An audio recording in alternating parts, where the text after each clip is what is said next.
Most creators that want to work with a professional athlete may think that it's about highlights and viral clips. And I'm here to tell you that they don't care about that stuff at all. And if that's all that you bring to the table, you probably won't last. My name is Corey Cash.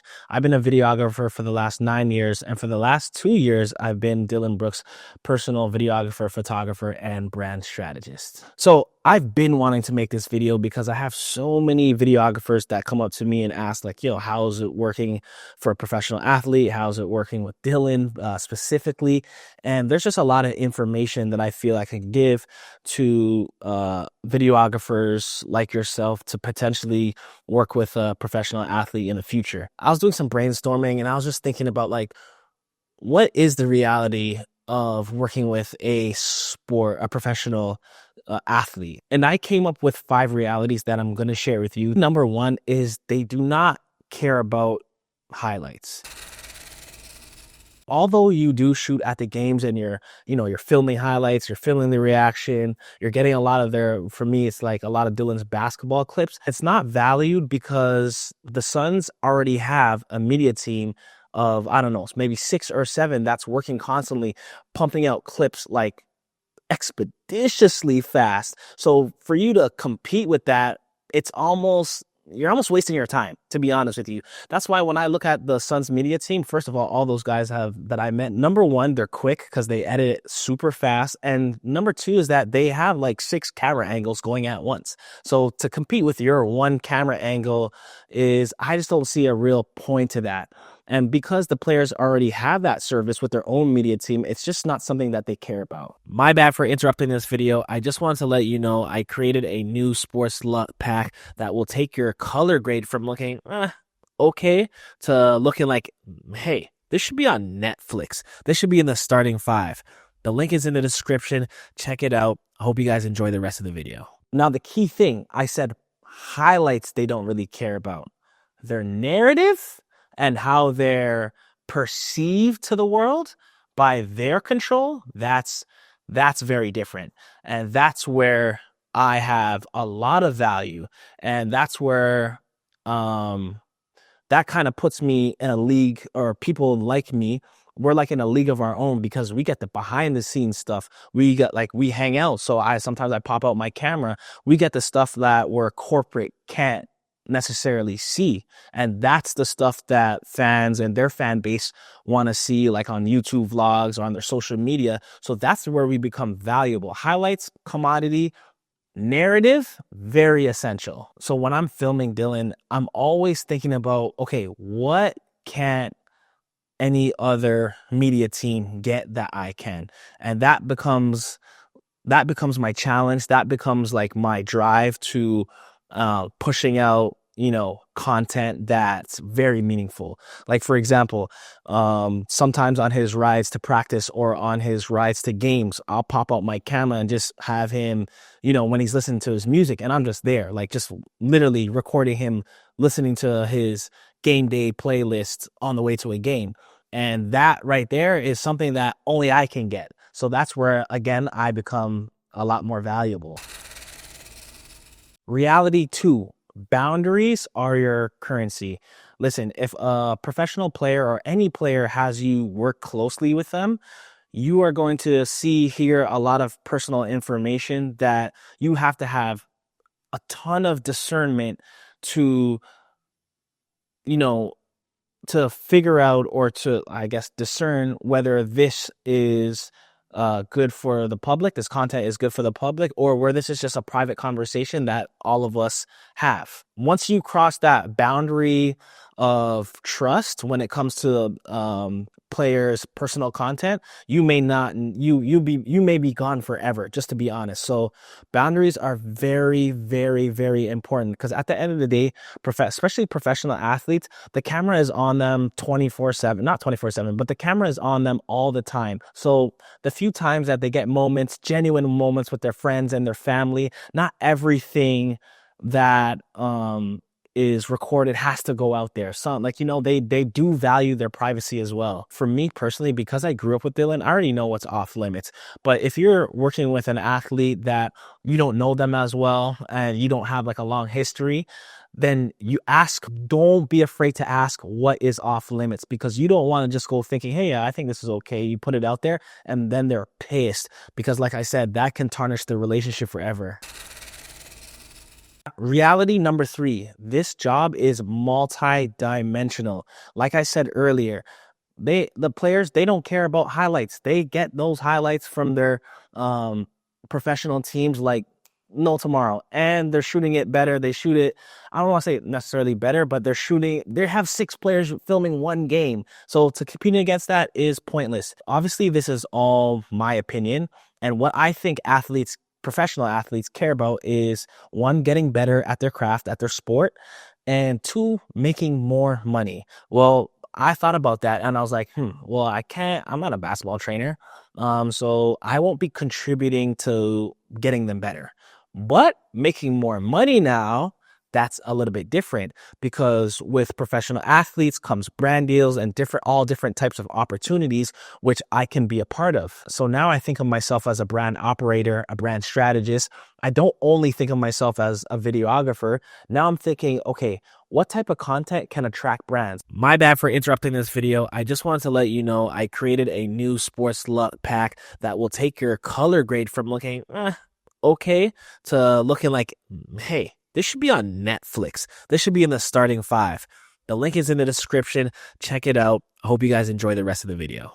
So now the way my brain works, I'm connecting content to outcomes. So I'm always thinking, can this piece be attractive to this company? Because I don't know, X, Y, and Z. Because ultimately, again, I'm thinking like a brand strategist, a brand operator now. Reality number 4 is shoot behind the hoops, not just the hoops. So when it comes to a player's rehab, when it comes to some of their downtime, when it comes to the traveling, the training, some of the sacrifices they make or the pressure that they deal with, those are moments that I want to get on camera, and obviously using my discernment, making sure they're not private moments that are just for who the athlete's around. Behind the scenes becomes your brand equity for sports athletes. I try to set up Dylan's content in different pillars, and it goes work, mindset, off-court life, relationships, community, recovery. All those pillars put together really create a brand story. It creates a reputation, and it creates connection, which is most important. Reality number 5, you're being evaluated even when you're not shooting. So when you work with an athlete, everything that you do is part of their brand, not just the work that you put out, because even the people around them are watching. They're watching the entourage. They're watching how you guys maneuver. They're just watching everything, and you got to carry yourself as a professional at all times. I say that to say is because you don't want to be the person in the room that's always making other people uncomfortable. Like for me, I have a camera. I can easily make everyone Dylan hangs around with uncomfortable, because I'll just pop up my camera at, just unwanted moments. I not only want trust from Dylan, but I want trust from the people around him. That could be teammates, coaches, or what have you, that I'm just, not only doing my job, but just not trying to do too much where I'm getting in the way. Being in this position, and I think I've said this in another video, you don't want to be that clout chaser.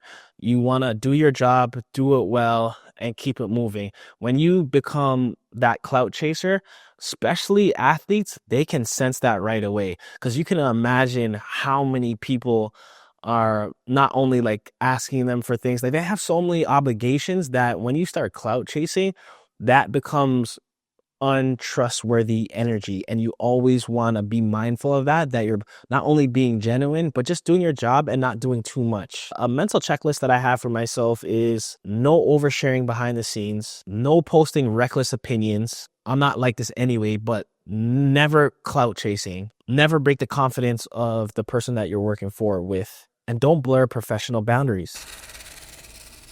Another question that I get all the time, because, when I'm doing my work in the arena, there's certain people that recognize me for my work, and I'm extremely humbled by it. But some of the questions I realize I get, like, how do you get to working with a professional athlete? And my story is a little bit different than other videographers or brand strategists that work with athletes themselves. For me, I grew up with Dylan. So there's a little bit there's leverage there. There's luck there, to be honest. So it's a little bit different than someone else maybe having a videographer, a professional athlete having a videographer. But what I will say, if I didn't have Dylan and this is what I wanted to do later on in life, right now, because of NIL, I'm going to tell you how to potentially get a professional athlete if you don't have one yet. What I would personally do, especially with all this NIL stuff, I would, whatever city or wherever I am, I'm always going to search for like the best local high school player or college player. And I'm going to start building relationships with them from early. So one, we can build the trust. I'm going to build their brand strategy, and I'm going to try to build it in an organic way where I'm not money hungry yet. I'm going to build on the relationship first and still take on other clients in other fields to, make my living. Because ultimately, I do think the payoff is worth if they were to turn a professional and they brought you with them. They would already be comfortable with you because they've been working with you for a couple of years since high school. Local hoopers already have attention.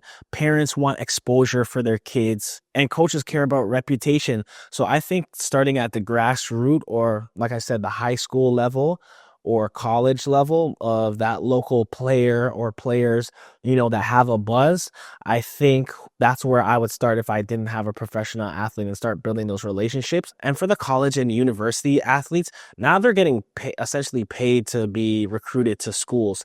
So they might have a little bit of budget for you per month to record their content and be their brand strategist. I would definitely tap into that, because that could be a big one, because I know players personally that have the capital to spend on these type of things that can help them actually make them more money. So that's where I'd start if I didn't have Dylan. And another thing, this NIL stuff is so new. Like right now, it's like we're hearing crazy deals, we're hearing crazy stuff. It's like the wild, wild west. So you are very, very early. So if you start with building the relationship with, your local famous athletes, that can go a long way for you in the future. All in all, if you're a videographer, photographer, you just can't be that anymore. I don't think it's enough.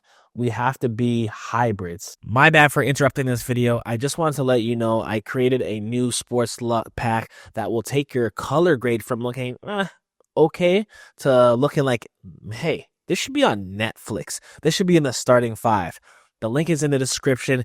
Check it out. I hope you guys enjoy the rest of the video. Because one, this barrier to entry, like I mentioned in one of my videos before, it's very low. Anybody can be a videographer. Anybody can be a photographer. And all these cameras are freaking amazing. So even if you have to know what to do, your content can still look amazing. So I think we just have to be more than just that. We have to bring more to the table. And I'm encouraging all videographers and photographers to, learn the behind the scenes stuff, to learn what marketing means, how branding is effective, and eventually how to, craft your own deals with companies and bring it to the athlete that you're working with. I think for the people that do that are going to be very, very valuable in the future. And that's all I have for you guys today. I hope the video was very informal. I hope it shifted your perspective on how this thing could benefit you, because I really believe that there's going to be a time where 8 out of 10, or I'll say like maybe 6 out of 12 roster spots are going to have their own player brand strategists, videographers / photographers, because the fact that players can control their narrative is so special now. And I just think it's a special thing for us, and it's a special thing for the players. So if you like this video, please like, comment, and subscribe. It really does help. I read all of your comments, and like I said, I just want to reach this message to so much people that want to do what I'm doing, because I'm extremely privileged, and man, I'm living my best life right now, and I just want to share the wealth of information. Thank you for watching.